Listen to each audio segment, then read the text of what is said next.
Moving on, let's start.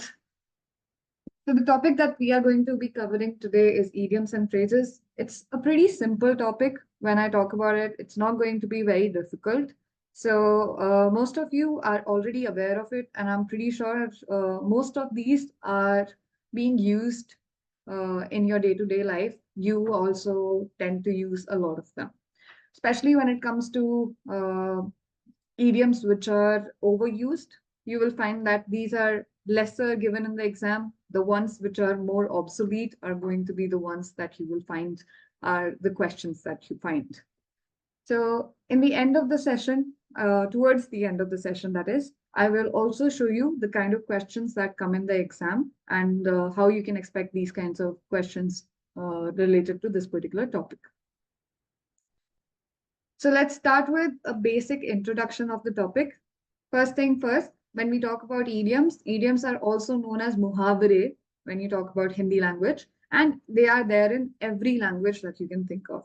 So it is not just English language that we think like we are going to have this particular topic in. We can have it in every language that is there on uh, earth.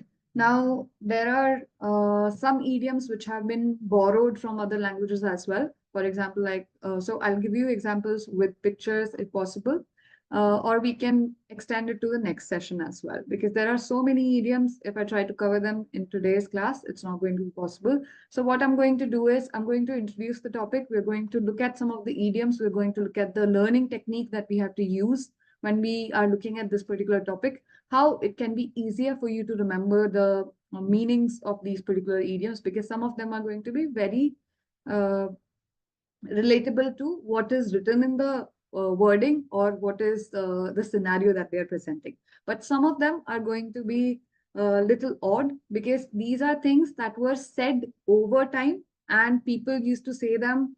Then some other people heard it, they started repeating it, but they did not repeat it in a way that they heard it exactly. So it's like Chinese whispers. So when you start saying one particular thing, someone else hears it, they modify it, and then they transfer it to the next person. So this is the case for some of the idioms that you will find, that some of the parts of the idioms, like some words in them, do not make any sense. That is because they were heard wrong, and from there on, people started using them as is.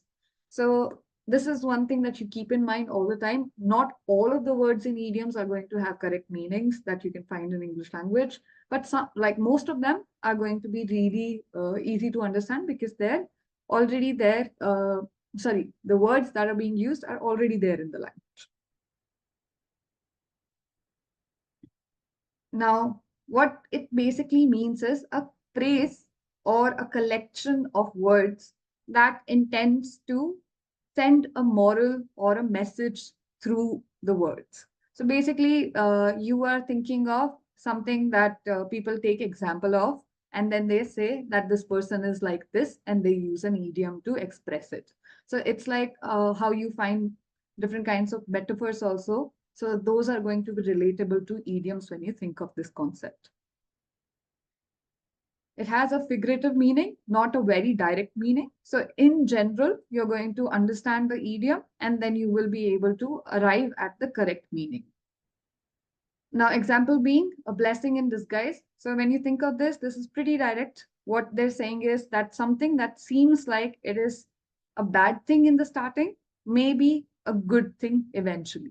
So a blessing in disguise. So what do you say? What is disguise? Disguise is something that is different than what it appears. So something good that seemed bad earlier is the meaning that you arrive at. Now the next one, get out of hand. So when you talk about get out of hand, now here you're looking at, you're not looking at literal meaning. Your get out of hand doesn't mean that something you dropped. It just means that something that cannot be contained. So the moment you think about this idea of containment, you think of the idea of control. So something that gets out of your hand is beyond your control, something that you cannot change, something that you cannot work with. So that is what it means. So when you think of this figurative idea, just think that I'm not saying very literal. I'm always talking about the figurative meaning. Now, when you look at phrases, phrases are slightly different. They are going to be slightly more direct when we think of this concept. And phrases are going to be slightly more easier to understand also. So when you think of sixth sense, basically we have five senses. Sixth sense is the extra sense that we have. So this extra sense is what you have as intuition. So this is what sixth sense means. So here the figurativeness is lesser. Here it's a little more direct. So this is what the difference is between an idiom and a phrase. So pretty simple. If you understand this basic difference, you can differentiate between an idiom and phrase. Now, another thing that I want you to notice, no one in the exam is going to ask you to differentiate between an idiom and a phrase. All you're going to be asked to do is they'll be giving you fill in the blanks where you have to either select the correct idiom and put it in the fill up, or you will be given the idiom, they'll be underlining it, then you have to select the correct meaning of the idiom. Now, these are the two ways that you can have these kinds of questions. So don't worry about whether this is getting through like idiom and phrase difference. If you understand the meaning of both, if you like are able to learn the meanings of different idioms that we are going to cover, it's going to be enough.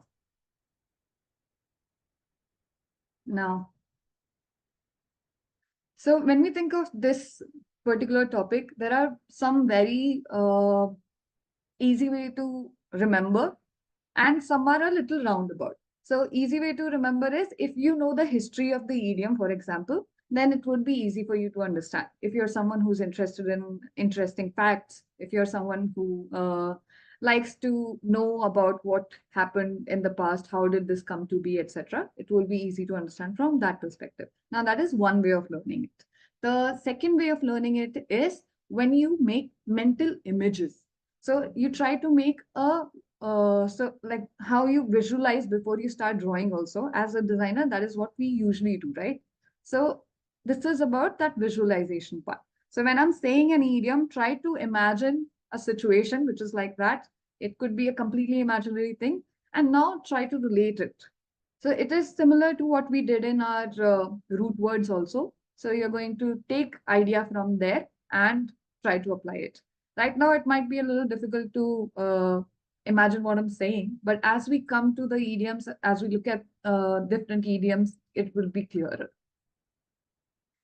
Then another thing I would suggest is don't try to cram it like a list. Don't put a list of idioms and phrases and go like, okay, today I will cover this particular topic. I'll learn all of the idioms and all of their meanings. Instead, try to take 10 idioms at a time. Try to understand their meaning. Try to understand what is the context. How are we using this? So one important way of learning idiom is I would suggest like if you're trying to learn a lot of idioms, try writing a line with them. Try making a sentence, which we also used to do a lot when we were in school. We would write one idiom, then we would write the usage using the sentence. So that is another thing that will help you remember it more effectively. If you can, make it funny so that you can remember it effectively because you retain things that are fun way more than things which are boring.